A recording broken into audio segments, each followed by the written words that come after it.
नमस्कार दोस्तों, स्वागत है आपका daily one topic by AK YouTube channel पर। सविनय अवज्ञा आंदोलन का हम यहाँ पे एक तरीके से ओवरव्यू देखेंगे इस वीडियो नोट के माध्यम से।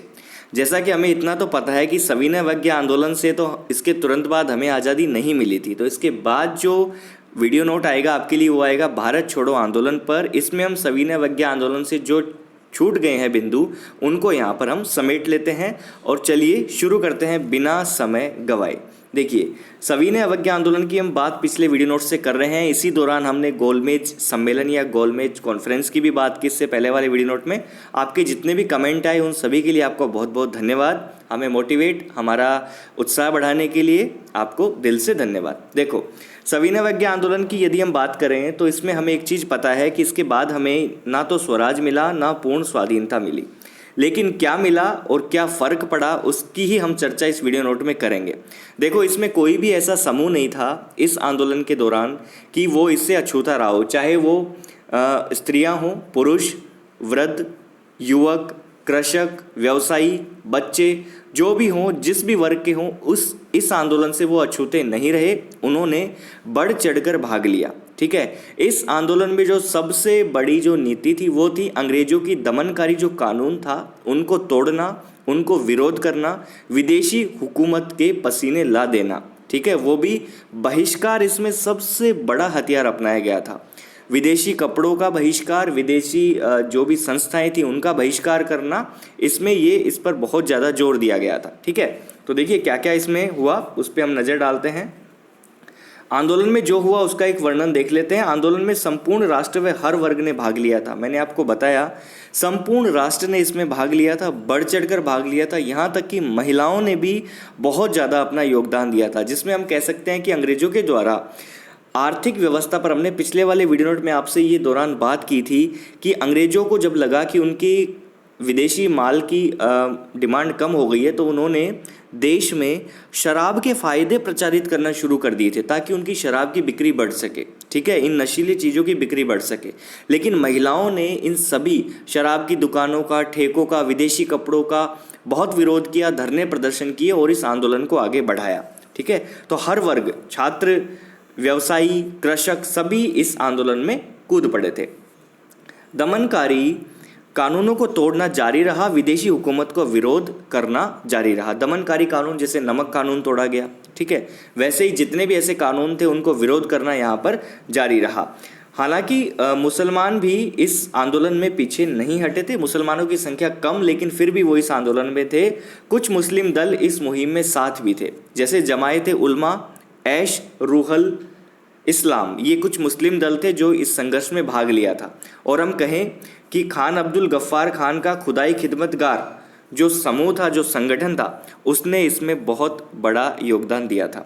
खुदाई खिदमतगार जो संगठन था, फिर से बोल देता हूँ, खुदाई खिदमतगार ये जो संगठन था, इसे लाल कुर्ता आंदोलन के नाम से भी जाना गया था। ठीक है, और इन्होंने गांधी जी का नेतृत्व स्वीकार किया। तो लाल कुर्ता आंदोलन, खुदाई खिदमतगार आंदोलन, खुदाई खिदमतगार संगठन अब्दुल गफ्फार खान का, गांधी जी के नेतृत्व में इन्होंने सविनय अवज्ञा आंदोलन में साथ काम किया था, साथ जुड़े रहे थे। ठीक है, ये चीज़ हमें समझ में आती है। महिलाओं ने बढ़ चढ़कर भाग लिया, मुसलमान अधिकतर इससे अलग रहे थे। इसलिए मैंने कहा कि मुसलमान इससे पीछे नहीं हटे थे। कुछ दल थे जो इस आंदोलन में भाग ले रहे थे। और क्या बदलाव हुए?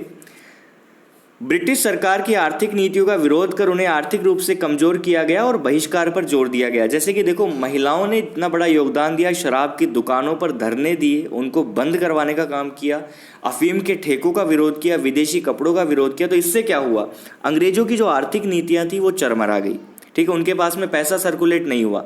पैसा सर्कुलेट नहीं होता तो फिर उनको बहुत बड़ी परेशानी आ रही थी, क्योंकि पैसे से वो बहुत कुछ कर पा रहे थे, अपने लिए कमा भी रहे थे, यहाँ पे लोगों को भड़का भी रहे थे। लेकिन जब उनके पास में ऐसी बहिष्कार वाला जो कार्यक्रम चला तो उसमें उनको बहुत बड़ी परेशानी सामने आने लगी, क्योंकि हर एक व्यक्ति, हर एक बच्चा, हर एक स्त्री उनके विरोध में प्रदर्शन करने लग गया था। ठीक है, अब यहाँ पर खान अब्दुल गफ्फार के बारे में हमने आपको कहा, जिन्हें सीमांत गांधी के नाम से भी जाना जाता है। ठीक है, लगभग इस आंदोलन के दौरान हम देखें तो 50 से 60 हज़ार लोगों को जेल में डाल दिया गया था।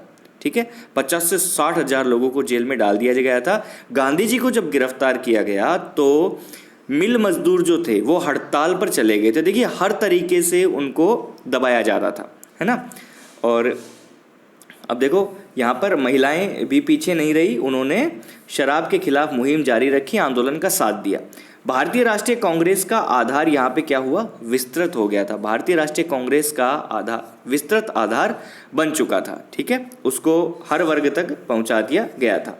भारतीय राजनीति में गांधी जी का स्थान विशेष स्तर पर पहुंच चुका था। गांधी जी को देश विदेश सभी जगह जाना जाने लगा था। देखो यहाँ पर चरखा कातना, सूत कातना, चरखा चलाना, विदेशी कपड़ों का बहिष्कार करना, स्कूल कॉलेज का बहिष्कार करना, सरकारी नौकरियों का त्यागपत्र दे देना, सरकार को टैक्स नहीं देना, शराब की दुकानों का विरोध करना और गांव-गांव में जो नमक बनाने का काम था उसको शुरू कर देना। तो ये नमक कानून को तोड़कर जो ये आंदोलन शुरू हुआ था दांडी मार्च से, वो इस दिशा में बढ़ा जिस दिशा में गांधी जी चाहते थे। लेकिन फिर क्या होता है कि देखो बार बार किसी आंदोलन को स्थगित कर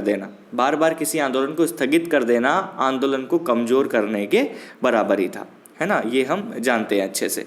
तो बिल्कुल सविनय अवज्ञा आंदोलन ने बहुत बड़ा प्रभाव छोड़ा था जिसने अंग्रेजी शासन को हिलाया था। तो सविनय अवज्ञा आंदोलन से भारत ब्रिटिश संबंधों में एक क्या आया, नया मोड़ आया, कह सकते हैं इसको, एक नया टर्न लिया यहाँ पर। और इस मोड़ में जो सबसे महत्वपूर्ण तत्व साबित हुआ वो हुई कांग्रेस। जैसा मैंने आपको बता दिया भारतीय राष्ट्रीय कांग्रेस का आधार यहाँ पे विस्तृत हो गया था। तो भारत की राजनीतिक मंच पर गांधी जी को एक विशेष स्थान प्राप्त हो गया था, है ना।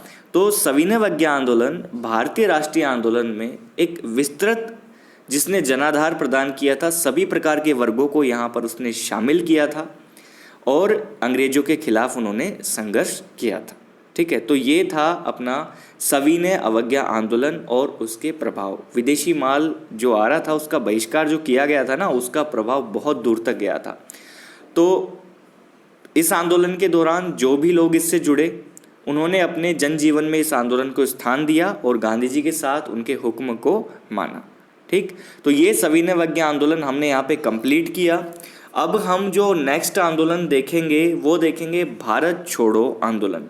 तो वीडियो नोट आपको कैसा लगा कमेंट करके जरूर जाइएगा। यदि आप लिखित परीक्षा में भी शामिल होते हैं तो आप इन वीडियोस को देखकर सरल भाषा में बताए जाते हैं, आपके दिमाग में कहानी सी फिट हो जाएगी और आप जब बैठेंगे प्रश्न आपके सामने इससे रिलेटेड आएगा तो आप वहाँ पे आसानी से बहुत अच्छा उत्तर लिख सकेंगे। वीडियो नोट देखने के लिए बहुत बहुत धन्यवाद दोस्तों। मिलते हैं नेक्स्ट वीडियो नोट में एक नए टॉपिक के साथ। Thank you so much.